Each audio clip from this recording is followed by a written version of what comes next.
꺼도 될 것 같은데 괜찮죠?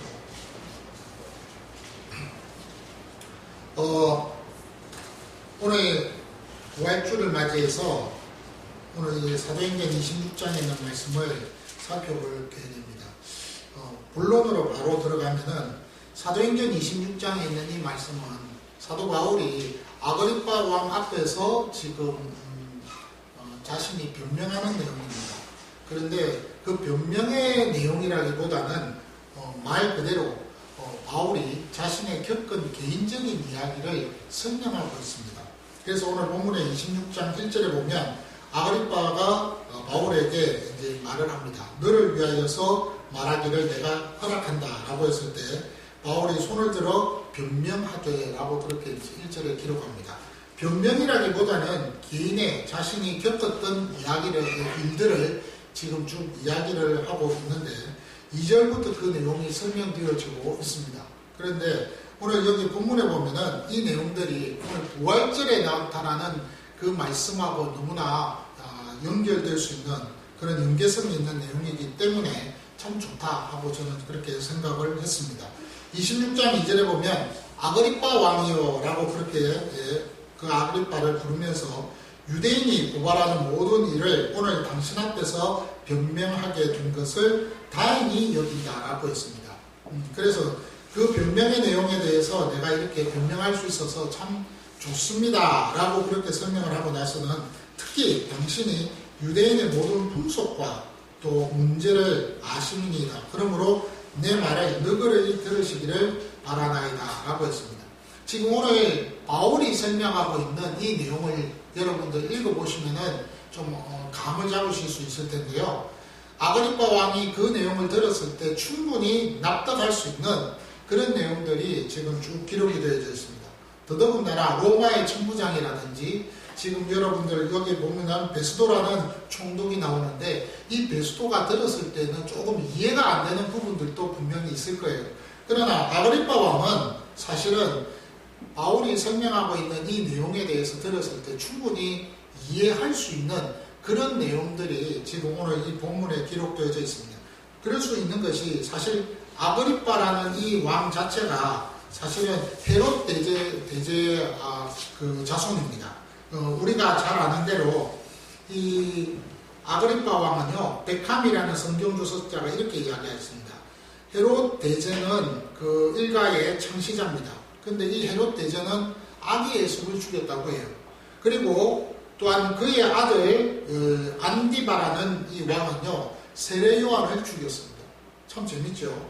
그리고 나서는 이 아그리빠 2세는 이 아버지가 되는 1세는요, 세베대의 아들 야고보를 죽였습니다. 그리고 본인은 지금 바울과 지금 대면하고 있다고 그렇게 이제 베켐이라는 성경 주석자가 설명을 붙이고 있습니다. 그러니까 이 가문은요, 오랫동안 기독교와 아주 밀접한 관계가 있고 뿐만 아니라 유대인들과 유대 풍습에 대해서도 아주 잘 알고 있는 사람입니다. 그런 어떤 가문입니다. 그러니까 바울이 자신의 이야기를 설명하면서 어떤 복음에 대해서 설명을 할 때는 충분히 감을 잡고 이해하는 그런 왕의 가문의 사람이라는 것을 우리는 알 수 있습니다. 그러니까 오늘 본문의 2절과 3절에서 당신이 유대인의 모든 풍속과 문제들을 또한 아는 것은 당연한 것이고 그래서 내가 그 말을 충분히 했을 때 너그러이 들을 수 있다는 것이 나는 이해가 됩니다라고 바울이 자신있게 설명을 하고 있다는 것이죠.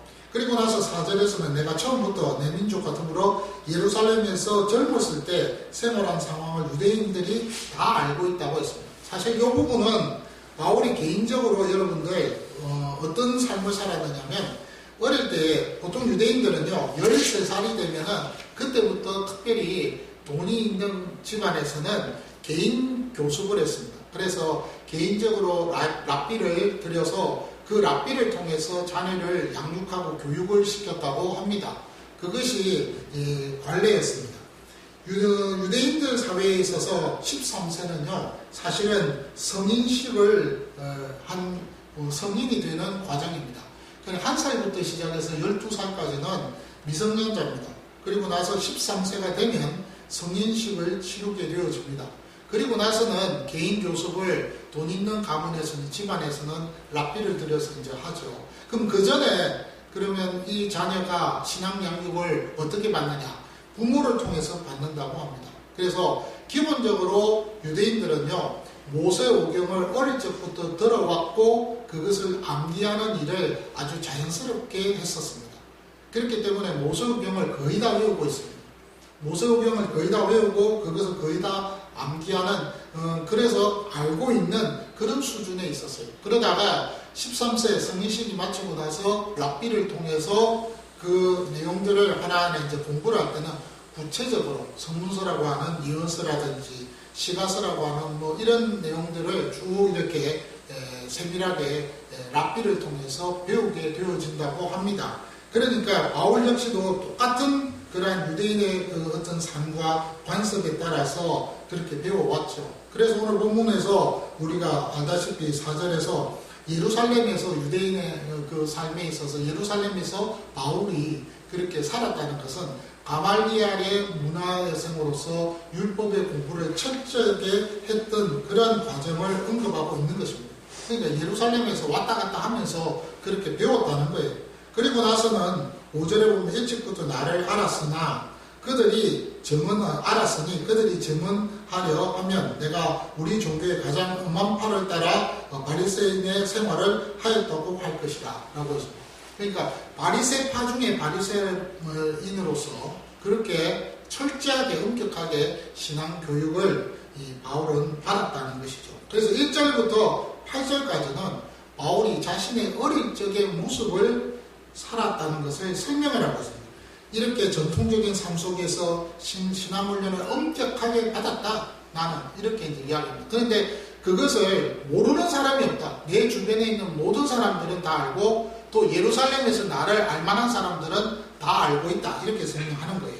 그리고 난 이후에 9절에서 11절까지 이제 내용은 뭐냐면 나사렛 예수라는 사람에 대해서 알게 되어졌다는 거예요.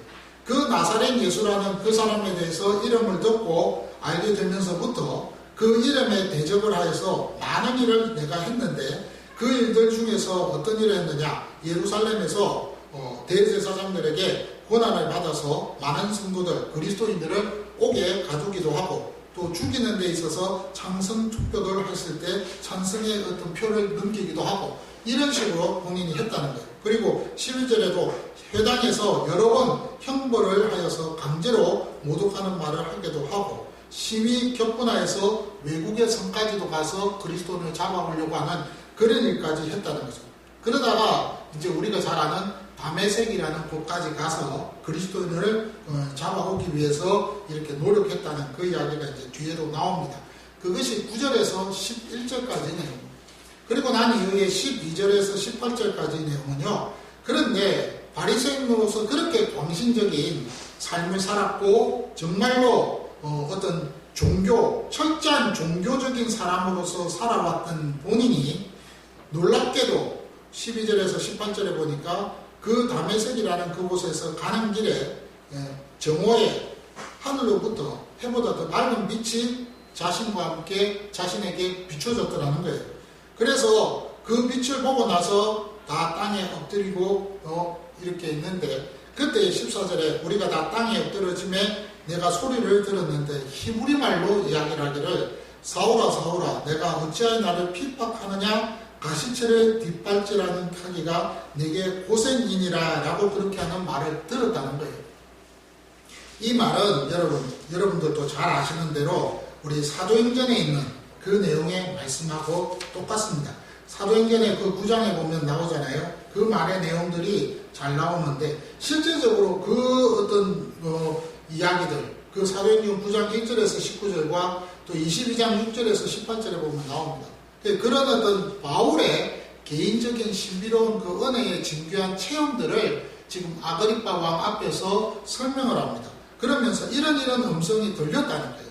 오늘 본문의 14절에 가시치를 뒷발질하기가 내게 고생이라고 그렇게 이야기했는데 이 말은 다른 말로 이야기하면 옛날에는 농경사였기 때문에 소를 가지고 이렇게 키질을 해서 농작을 했다고 합니다.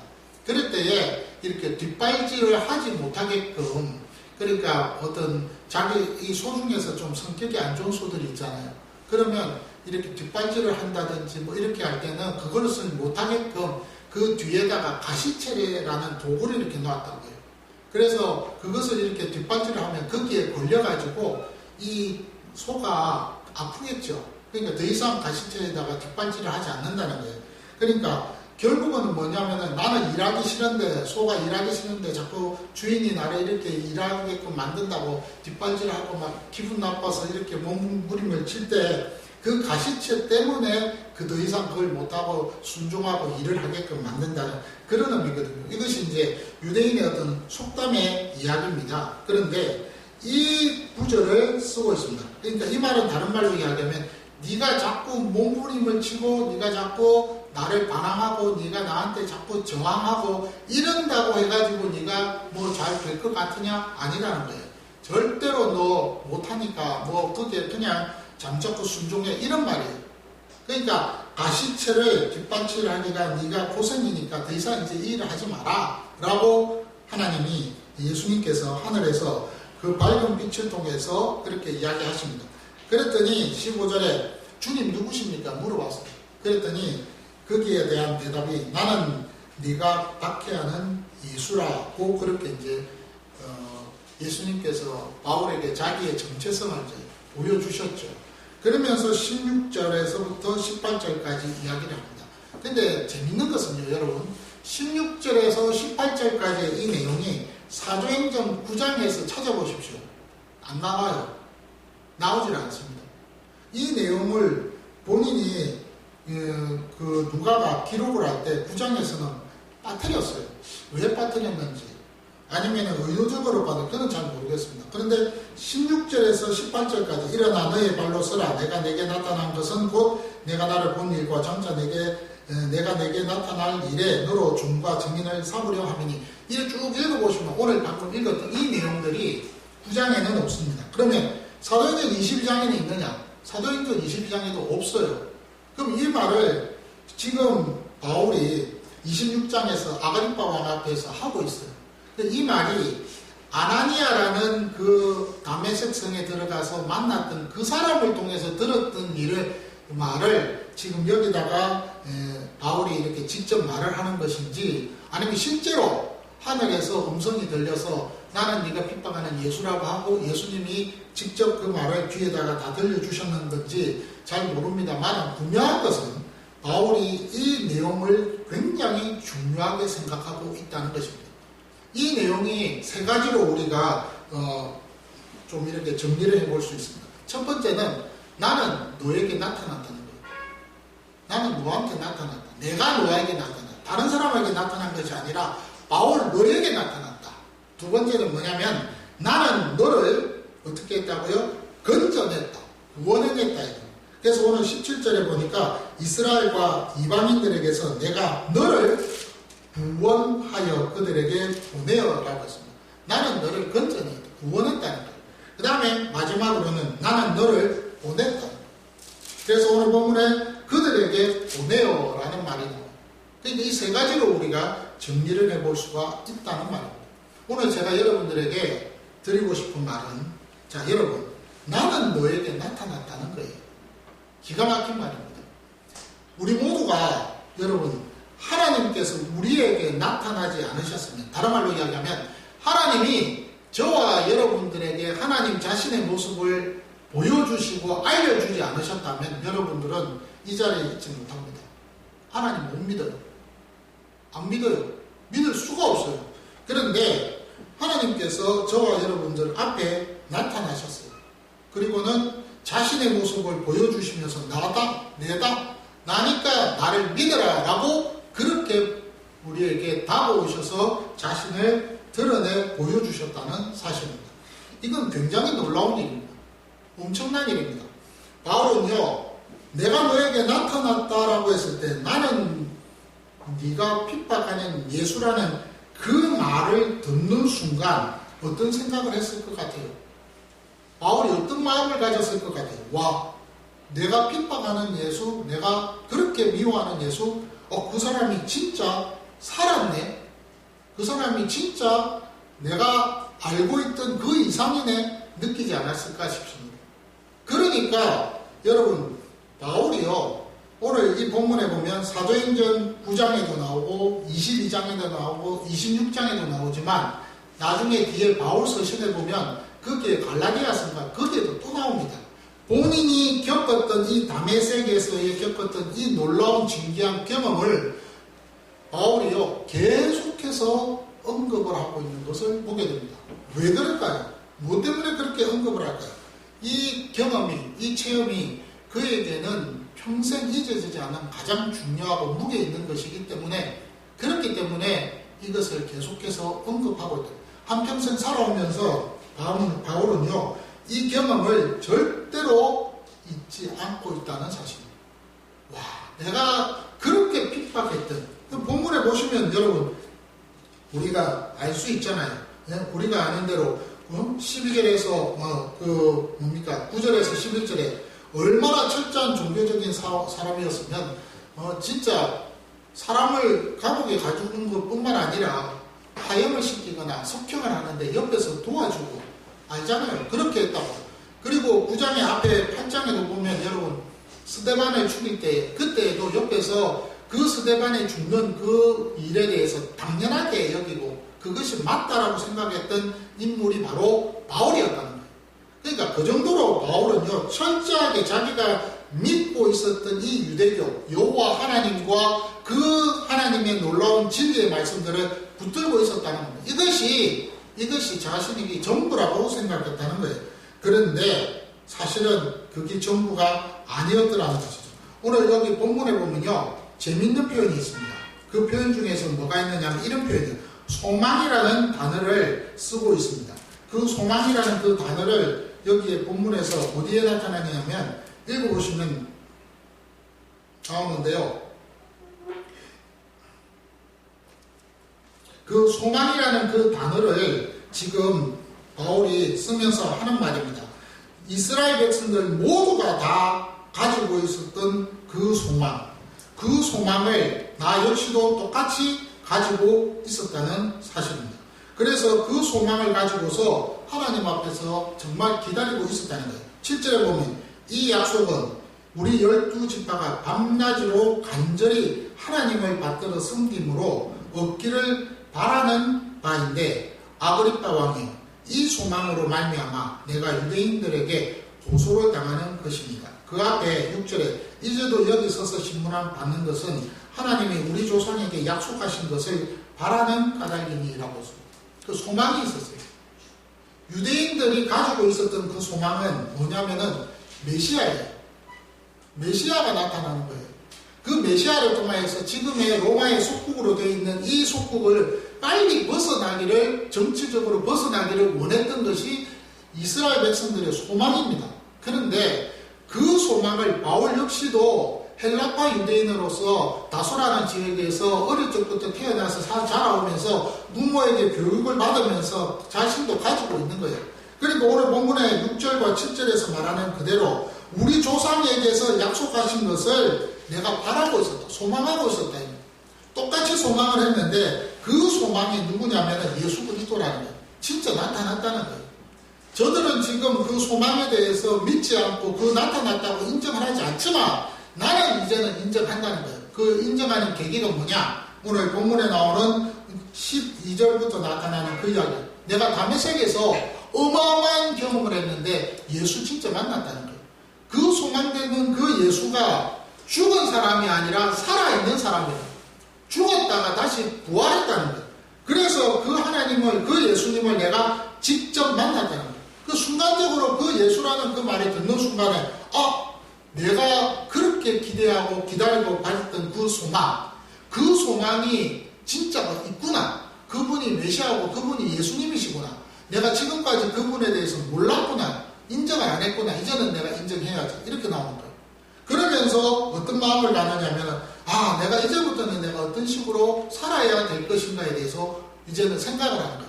그러니까 그 다음에 16절에서 일어나 내 발로 서라 라고 그렇게 음성이 들어졌을 때 그 말들을 듣고 그 다음에는 내가 너에게 나타났다. 그리고 너를 구원했다. 그리고 내가 너를 보냈다라는 그 세 가지의 음성에 대해서 자기 본인이 느끼는 거예요. 그리고 나서는 오늘 본문에 16절, 17절 쭉 읽어보시면 그 눈을 뜨게 하여 어둠에서 빛으로 사탄의 권세에서 하나님께로 돌아오게 하고 죄 사함과 나를 믿어 거룩하게 된 무리 가운데서 기업을 얻게 하리라 하더이다. 누가 그 일을 한다는 거예요? 바울이 이런 일을, 주된 일을 하게끔 바울을 쓰겠다는 것을 하나님께서 바울에게 말씀하셨다는 것입니다. 그리고 나서는 19절에 아그리빠 왕이 그러므로 하늘에서 보이신 것을 내가 거스르지 아니하고 거역하지 아니했다는 거예요. 순종했다는 거예요. 그래서 20절에 먼저 다메섹과 예루살렘에 있는 사람과 유대 온 땅과 이방인에게까지 회개하고 하나님께로 돌아와서 회개에 합당한 일을 하라 전했다는 거예요. 그래서 유대인들이 성전에서 나를 잡아 죽이고자 하였지만 하나님이 도우셔서 지금 여기까지 살아있고 여기 서서 내가 이 복음을 전합니다 라고 그렇게 자신있게 바울이 이야기를 합니다. 그 이야기를 쭉 듣는 중에 24절에 보니까 베수도가 중간에서 말을 가로막는 거야. 야, 너 미쳤다. 너의 그 학문이 너를 미치게 했구나 라고 그렇게 이야기해요. 유명하잖아요. 그래서 나중에 28절 이하에서 바울이 이야기합니다. 말이 적으나 많으나 그 필요 없다는 거예요. 내가 이렇게 결박된 것 외에는 다 나와 같이 되었으면 정말 좋겠습니다. 바울이 그 표현했습니다.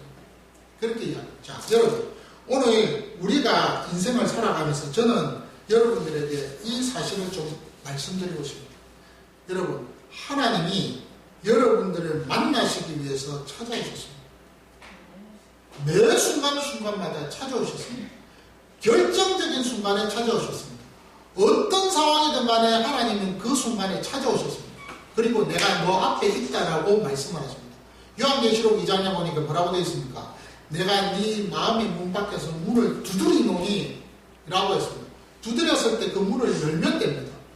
그런데 많은 대부분의 경우에 하나님께서 우리를 찾아오셨을 때 저와 여러분들은 그 찾아옴에 대해서 사실은 인식하지 못하고 있다는 거예요. 자, 여러분들은 제가 이런 질문을 한번 드려보겠습니다. 예수 믿고 난 이후에 하나님이 우리에게 찾아오셨을 때 여러분들은 그 사실에 대해서 느끼고 계셨습니까? 참 이 질문이 기가 막힌 질문입니다. 우리는 이렇게 생각합니다. 예수 믿고 그리스도의 영이 내 안에 계셔서 영원히 나를 떠나지 않으시니까 뭐 찾아오고 좌시고 무슨 상관이 있습니까? 그렇게 여러분들 생각할 수 있어요. 그렇잖아요. 조직신학적으로 교리적으로 이 질문이 맞는지 틀린지 여러분들 한번 생각을 해봐야 되지 않겠어요? 근데 하나님이 여러분들에게 매 순간순간마다 찾아오셨다라고 했을 때 그 표현이 틀린 표현일까요? 맞는 표현일까요? 저는요, 개인적으로 어떤 마음을 갖느냐면 제일 처음에 여러분들을 예수 믿게 하셨을 때 하나님이 찾아오셨어요. 그리고 예수 믿게 하셨어요.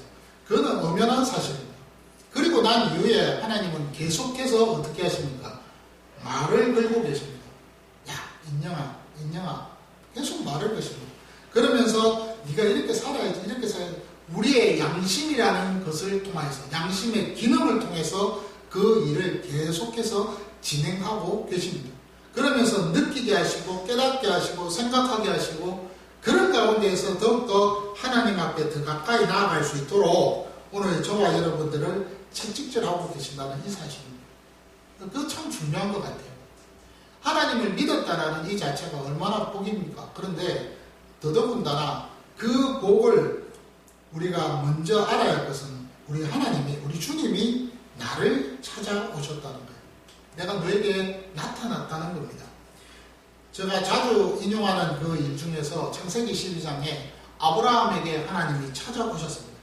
찾아오셨어요. 그 많은 그 우르의 그 도시 가운데에서 그 많은 사람들 가운데에서 딱 한 사람, 아브라함에게 찾아오셨습니다. 그 이야기를 사실은 바울도 하고 있어요. 그 많은 사람들 가운데 하필이면 왜 아브라함이냐. 근데 그 아브라함의 아버지는 데라였습니다. 근데 그 데라는 직업이 뭐였느냐면 은장색, 우상을 만드는 직업을 갖고 있는 사람이었어요. 기가 막히지 않습니까? 많은 사람들 가운데 귀족 왕도 있을 것이고 귀족도 있을 것이고 한데 우상 만드는 그 사람에게 그 자식에게 찾아왔어요. 그리고는 하시는 말씀이 너의 본토 친척 아비 집을 떠나 내가 네게 지시하는 그 땅으로 가라! 고 그렇게 말씀하셨대. 그냥 찾아오신 그 여호와 하나님을 믿고 인정하고 순종하고 간 거예요. 그것이 이스라엘의 시작이었습니다. 하나님이 아브라함에게 찾아오셨어요. 근데요, 더 놀라운 것은 아브라함에게만 찾아오신 그 하나님이 매 순간순간마다 다윗에게도 찾아오셨고 솔로몬에게도 찾아오셨습니다. 어떤 순간순간이 될 때마다 그 사건 속에서 그 개인이 당하는 그 부딪히는 그 일들을 할 때마다 하나님은 그들에게 찾아오셨어요. 그 얼굴을 비추어 주셨어요. 그것이 놀라운 거 아니겠습니까? 제가 묵상하는 중에 삭개오 이야기가 나오더라고요. 생각이 나더라고요. 우리 누가복음 19장에 보면 삭개오는 여리고성에 살고 있었습니다. 하고 많은 성 중에서 그 길이 루트가 많아요. 많은데 그 많은 길들 가운데에서 갈릴리로 올라갈 때에 굳이 뭐 여리고로 갈 이유가 없어요. 그냥 우회해가지고 갈 수도 있고 그 여러 방법을 통해서 갈 수 있습니다. 그런데 예수님은 제자들과 함께 누가복음 19장에 보니까 여리고성에 도착했습니다. 왜일까요? 거기에 삭개오라는 인물이 있었기 때문이었습니다. 일부러 찾아가신 거예요. 그리고는 그를 만나 주셨습니다. 예수님 만나 주신 거예요, 그냥. 그러니까 여러분, 하나님이 누구누구에게 나타냈다. 하나님이 누구누구를 만나 주셨다라고 했을 때는 그것은 어마어마한 것입니다. 놀라운 것입니다. 그 은혜를 여러분 기억하셔야 돼요. 잊어서는 안 됩니다. 다른 많은 사람들을 만나 주신 것이 아니야. 딱 그 한 사람, 그 사람을 만나 주셨다는 것입니다. 하나님은 모세를 만나 주셨습니다. 찾아오셔서 만나 주셨어요. 그렇게 하나님은 자신이 자기의 사람을 만나 주시는 그 일에 있어서 의미를 중요하게 생각하신다는 사실입니다. 오늘 우리도 마찬가지예요. 하나님이 우리에게 찾아오시고 만나 주셨어요. 그리고 그의 아들 독생자 예수 그리스도는 그의 사랑하는 그 자녀들, 자기 백성들을 끝까지 사랑하는 그 이유 때문에 사람의 몸을 입고 이 땅에 오셔서 우리에게 찾아오셨습니다. 그리고는 십자가에 죽으셨습니다. 그리고 거기에서 끝난 것이 아니라 3일 만에 다시 사셨습니다. 그것이 부활의 사건이고 부활의 이날입니다. 그리고는 우리에게 영원한 생명과 그리고 우리에게 하나님의 자녀에 대한 그 특권을 누릴 수 있도록 이 땅에서 그렇게 하나님이 우리에게 복을 내려주셨다는 사실. 이것이 바로 오늘 저와 여러분들이 누리고 있는 놀라운 은혜입니다. 저는 사실 부활절 때마다 어떤 생각을 하느냐면 좀 많이 눌립니다. 부활이라는 것은 죽었다가 살아난 건데 곰곰이 요 근래에 제가 좀 생각을 해보니까 평소 때하고 좀 다릅니다. 그래서 제가 죽음을 직면한 가운데서 다시 살아난다. 이거 굉장한 거예요. 굉장한 거예요. 죽었다가 다시 산 것은요, 사람이 생각이 완전히 달라집니다. 죽었다가 살아나면요, 사람이요, 보는 시각이, 세상 보는 시각이 달라지고, 이 사람의 어떤 살아가는 생각들이 다 달라집니다. 제가 사실 3월 초에 좀 큰 일을 당했었습니다. 심정지가 왔어요. 그래가지고 진짜 죽었다 살았어요. 굉장히 힘들었습니다. 한 일주일 동안은 회복하는데 시간을 많이 줬습니다. 그래서 많이 좀 어려웠고 또 거기에 대해서 많이 이제 힘들었는데 지금은 많이 좋아졌습니다. 검사도 하고 이제 정상입니다. 갑자기 이제 그 심정지가 비행기 안에서 이루어져서 뭐 비행기가 발칵 뒤집어졌어요. 그래서 굉장히 힘들었는데 그런 걸 한번 당해보니까 이런 거였구나 하는 것을 느꼈습니다. 여러분, 죽는다는 것은요, 먼 곳에 있지 않아요. 죽음은 바로 여러분 옆에 있습니다. 그냥 암이라든지 뭐 전염병에 걸려서 뭐 이렇게 얼마 전에 코로나 있었죠. 코로나 걸려가지고 뭐 시험시험 앓다가 죽고, 그거는 시간이 있으니까 준비라도 하죠. 뭐라도 준비라도 할 수 있고 생각이라도 할 수 있을 것 같아요. 근데요, 심장이 딱 멎어버리면 의식 없어져요. 갑니다, 그냥. 혈압이 뚝 떨어지고, 식은땀 나고, 뭐 난리도 아닙니다. 그때는 뭐 아무것도 생각이 안 나요. 그래서 제가 딱 두 가지 생각나더라고요. 하나, 집사람한테 너무 미안하더라고요. 내가 이렇게 가다가는 내가 우리 와이프한테 너무 미안하다. 두 번째는, 제가 그 순간 딱 기도한 것이, 하나님, 나 아직도 할 일이 있는데 이렇게 가면 억울하잖아요. 좀 살려주세요. 그 생각에는. 그러면서 옆으로 이제 쓰러지는데, 실질적으로 옆에 이제 아내가 있었기 때문에 응급 처치가 됐고, 그래서 이제 여기에 있습니다. 근데요, 여러분, 그러고 나서부터는 좀 생각이 달라지더라고요.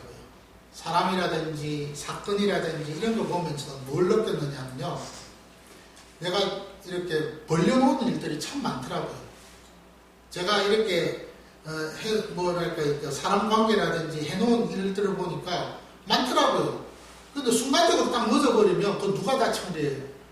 근데 참 그것도 있고, 또 하나는 뭐냐면, 내가 없어도 세상은 돌아가는구나 라는 걸 느꼈어요. 그런 것도 느껴요. 참 많은 것들을 생각했습니다. 제가 왜 이런 이야기를 하느냐면, 여러분, 우리 죽는다는 것은요, 별거 아닙니다. 그러다 또 중요합니다. 옆에 바로 있어요. 근데 다시 깨어났을 때, 그때 세상을 보는 모습은요, 좀 많이 달라지더라는 거죠. 생각이 달라지더라는 거죠. 오늘 우리가 살아가면서 우리는 죽었던 사람입니다. 우리의 영이 죽었던 사람입니다. 우리의 육신이 죽은 것이 아니라 영이 죽었던 사람입니다. 그런데 예수 그리스도로 말미암아서 우리가 다시 살아났습니다. 그것이 고린도전서 15장에 나옵니다. 고린도전서 15장에 보니까 죽었다가 다시 산 부분에 대해서 이렇게 설명을 합니다. 어떻게 이야기하느냐면 이것입니다. 자, 16절에 만일 죽은 자가 다시 살아나는 일이 없으면 그리스도도 다시 살아나신 일이 없을 터요. 그리스도께서 다시 살아나신 일이 없으면 너희의 믿음도 헛되고 너희가 여전히 죄 가운데 있을 것이요. 또한 그리스도 안에서 잠자는 자도 망하였으리니 만일 그리스도 안에서 우리가 바라는 것이 다만 이 세상의 삶뿐이면 모든 사람 가운데 우리가 더욱 불쌍한 자니라 라고 이야기하고 나서는 20절에 그러나 이제 그리스도께서 죽은 자 가운데서 다시 살아나사 잠자는 자들의 첫 열매가 되었습니다. 그래서 우리도 예수님이 부활하신 그 덕분에 우리도 다시 살아날 수 있다는 거예요. 근데 그 영이 살아났다는 거예요. 그래서 22절에 사망이 한 사람으로 말미암았으니 죽은 자의 부활도 한 사람으로 말미암는다 라고 그렇게 이야기하면서 아담 안에서 모든 사람이 죽은 것 같이 그리스도 안에서 모든 사람이 삶을 얻으리라, 생명을 얻으리라 라고 되어 있습니다. 그러니까 우리는 예수님이 부활했던 그 일 때문에 우리도 부활할 수 있는 거예요. 그런데 놀라운 것은 이미 우리의 영이 뭐예요? 죽었던 가운데서 살아난 거예요. 영원한 생명을 우리가 가지게 되었었어요. 그래서 우리가 살아났습니다. 그러면 육신은요? 육신도 마찬가지라는 거예요. 육신도 우리가 죽었지만 그리스도 안에서 예수님이 그 몸이 부활하여 신령한 몸으로 변화되었듯이 우리 몸도 어떻게 되는 거예요? 변화되는 거예요. 그러니까 결국에는 부활이라는 것은요, 매 순간순간마다 일어나는 겁니다. 매 순간순간마다 우리는 부활을 경험하고 살아가는 자들입니다. 그걸 여러분 아셔야 돼요. 제가 바로 이 부분을 좀 느끼게 됐어요. 깨닫게 됐어요. 부활은 매 순간순간마다 내가 살아가면서 느끼고 체험하고 살아가고 있구나. 저와 여러분들이 부활에 대해서 어떻게 생각하느냐면 부활은 단순히 죽었다가 살아나는 거예요. 우리의 육신이 부활해서 신령한 몸으로 변하는 그 정도만 생각합니다. 근데 아니에요. 매 순간순간마다 나의 삶에 있어서 하나님은 우리의 삶 속에서 부활이라는 그 영적 씨앗을 우리에게 주셔서 매 순간순간마다 살아나는 체험을 하게 합니다. 그것을 교회학적으로는 성화라는 말로 이야기합니다. 그래서 우리는 부활신앙을 가지는 것이 중요하다는 사실입니다. 오늘 저와 여러분들이 오늘 이 말씀을 묵상하면서 바울은요, 신비롭습니다. 바울은 3층까지 올라간 사람이에요. 어마어마한 체험을 했습니다. 여기에 성경에서 글자로서 표현을 할 수 없는 것까지도 그 바울은 체험했던 사람입니다. 그러니까 어마어마한 이야기들을 막 그냥 쏟아낼 수 있었지만은 우리가 감당을 못하니까 그 이상은 안 해놓은 거예요. 근데 한 가지 분명한 것은 우리가 생각지 못했던 그 이상도 우리 역시도 지금 알고 깨닫고 체험하고 살아가고 있다는 사실을 여러분 잊지 마셔야 된다는 거예요. 순간순간 우리는 그렇게 살아갑니다. 여러분, 제가 제 이야기를 해서 죄송한데 그러면 좀 다른 사람 이야기를 할게요. 제가 이제 이 일을 당하고 나서 제가 소문이 좀 났습니다. 그랬더니 어느 목사님이 저한테 그런 말씀 하시더라고요. 자기 동료 중에 한 사람이 심정지가 와서 의식불명이 됐대요. 그래도 저는 그래도 그 순간에 의식불명까지 가다가 살아난 사람이니까 나는 좀 낫지요. 근데 그 친구는 의식불명에 대해서 일주일을 코마 상태에 있었대요. 의식불명이에요, 완전. 그런데 그 일주일의 그 시간 동안에 코마 상태에 있다가 일주일 만에 깨어났습니다. 근데 깨어났는데 하는 말이 무슨 이야기를 하느냐면, 이 목사님이 자신이 주변 사람들이 뭔가 말을 하고 싶은데 그 할 말이 있는데 제가 자신이 그 말을 하면은 이 주변 사람이 들었을 때 안 믿을 것 같은 그런 어떤 일들이 있더라는 것이죠. 그거를 그 일주일 동안에 이 목사님이 겪었다는 거예요.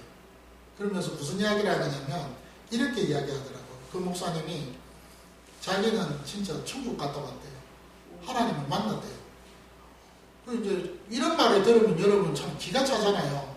그래서 그러냐고 그렇게 이제 이야기를 하고 넘어갔습니다만은 제가 거기서 이 목사님이 딱 꼬집어서 했던 말이 있어요. 그게 뭐냐면 달라 보이는 것이 있고 느끼는 것이 다르다는 거예요. 살아가는 삶에 있어서 자기의 인생은 덤이라고 생각한다는 거예요. 저도 마찬가지예요. 저도 마찬가지예요. 그러면서 또 하나 이제 제가 느낀 것은 뭐냐면 하나님께서 우리에게 찾아오셔서 많은 사인들을 보내주고 계신다는 거예요. 근데 그 사인들을 우리가 하나님이 찾아오셔서 보내주실 때 그것을 느껴야 됩니다. 그것을 깨달아야 됩니다. 그렇지 못할 때 그때의 그 모든 결과는 본인이 책임을 질 수밖에 없다는 거예요. 제가 그걸 깨달았어요. 하나님이 나에게 나타나셔서 자꾸 나에게 뭔가 사인을 보내고 계시구나. 그럼 사인을 보내면 그 사인이 어떤 사인이든지 간에 어떻게 해야 될까요? 순종해야 됩니다. 순종해야 돼요. 근데 그걸 순종 못할 때는요, 그거는 본인이 책임지는 거죠. 그렇잖아요. 그래서 제가 이 부활날, 부활절에 제가 여러분들에게 드리고 싶은 말은 여러분 앞에 나타나신 그 그리스도 예수, 그분에 대해서 어떤 예수님을 여러분 만나셨는지 한번 질문을 던지고 싶습니다. 그리고 또한 그 일을 통해서 만났을 때는 부활은 곧 회복입니다. 회복의 역사가 있는 거예요. 죽음에서 다시 살아났다는 것은 원래 상태대로 돌아가는 겁니다. 자, 여러분, 원래 우리는 죽음이라는 것을 맛볼 사람이 아니었어요. 창세기에 보면 재밌어요. 1장과 2장과 3장을 한번 보세요. 그게 보면은 에덴이라는 동산에서 영원히 살아가게끔 하나님이 복을 내리셨어요. 그런데 3장에 가보면 하와를 통해서 선악을 알게 하는 나무의 실과를 따먹은 그 일로 인해서 아담도 같이 책임을 졌어요. 공동문명체니까. 그런데 그 일로 인해서 하나님이 죽음이라는 것을 주셨어요. 근데 그 죽음 때문에 결국에는 인생은 죽는 그 길로 갈 수밖에 없는 거예요. 그것이 창세기 1장, 2장, 3장이에요. 그러니까 원래는 여러분 뭐예요? 영원한 생명을 가지고 에덴에서 영원히 사는 거예요. 그것이 원래예요. 근데 죽음이 끼어든 거예요. 그러면 자, 여러분, 죽었다가 다시 살아났으면 이것은 원래대로 돌아온 건가요? 아니면 원래대로 돌아온 것이 아니라 새롭게 된 건가요? 원래대로 돌아오면서 새롭게 된 거예요. 그렇잖아요. 다시 에덴에서의 모습대로 그대로 돌아가는 거예요. 그걸 얼마나 재밌습니까? 그리고 회복이라는 거예요. 회복의 은혜를 우리에게 부활이라는 과정을 통해서 주신 거예요. 그러면 저와 여러분들이 그 회복된 자들이라는 거 사실을 여러분들이 아셔야 된다는 거죠. 아, 나는 내 영이 지금 이제 살았구나. 그래서 나는 회복됐구나. 회복된 자로서 내가 나의 신분과 나의 삶과 나의 관계와 나의 생각과 나의 삶의 가치의 기준이 내가 바뀌었구나. 그렇게 알아야 돼요. 그리고는 그 바뀐 그 기준에 대해서 고민하고 생각하고 그러면서 하나님 앞에서 더 이대로 내가 바뀐 대로 살아갈 수 있도록 나를 도와달라고 그렇게 기도해야 됩니다. 그 부분이 있어야 돼요. 그 부분 없이 그냥 살아간다면 그건 그리스도인이 아니죠. 그리스도인으로서의 그 어떤 누려야 할 그런 어떤 부분에 있어서 한번 부족한 부분들이 있겠죠. 오늘 저와 여러분들이 하나님이 우리에게 나타났습니다. 그때부터 회복의 역사가 일어난 것입니다. 그 회복의 역사 속에서 저와 여러분들의 삶이 정말 새롭게 좀 더 앞서 성장하는 그런 은혜가 있기를 주의 이름으로 축원합니다.